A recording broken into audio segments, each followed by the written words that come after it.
O'zbekiston Respublikasi Ichki ishlar vaziri tomonidan xalqaro qidiruvga e'lon qilingan 1974-yilda tug'ilgan fuqaro Tursunov Alisher Ahmadovich Mubashir Ahmad joriy yilning 8-may kuni Turkiyada huquq tartibot idoralari tomonidan qo'lga olinib, 10-may kuni O'zbekistonga deportatsiya qilindi. O'zbekiston Ichki ishlar vaziri bergan xabarda Alisher Tursunovga Jinoyat kodeksining 244 moddasi va 244 moddasi bilan jinoyat ishi qo'zg'atilib, qamoqqa olish ehtiyot chorasi qo'llanildi, deyiladi. Bu ish ortidan Mubashir Ahmad asos solgan Azon Global jamoasi Prezident Mirziyoyevga murojaat yo'lladi. Turkiyaning Milliy gazeta, ya'ni Akif va Doğru Haber kabi muxolifat nashrlari olimni zolim qo'liga topshirdilar kabi so'zlar bilan hukumatni tanqid qildi. Ijtimoiy tarmoqlarda esa Mubashir Ahmad ustidagi ishlar qonunchilikka zid ravishda bo'layotgani muhokamaga aylandi.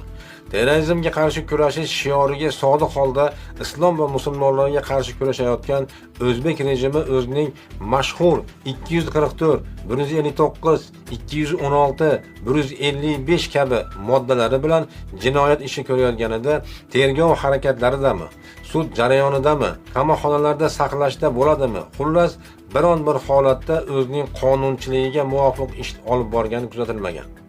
Bunga O'zbekiston qamoqxonalarida o'limga olib boruvchi vahshiyona qiynoqlar ostida shahid bo'lganlar guvoh.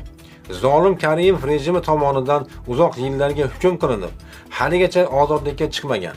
Ozod bo'lganlari Mirziyoyev rejimi tomonidan qayta qamoqqa olinib, hozirda ustilaridan sud jarayonlari ketayotgan siyosiy mahbuslar guvoh.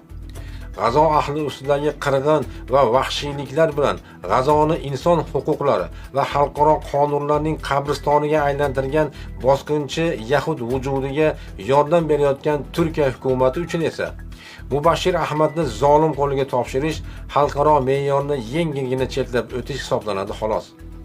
Balki Samarqanddagi Yevroittifoq sammitida Markaziy Osiyo yetakchilari Shimoliy Kipr suverenitetini qo'llab-quvvatlamagani sababli tarsaki yegan Erdo'g'on 21-may kuni Vengriyada bo'lib o'tadigan Turk davlatlari tashkilotining norasmiy sammitida qandaydir natijaga erishish ilinjida shunday yo'l tutgandir. Nima bo'lganda ham xalifasiz yashar ekanmiz.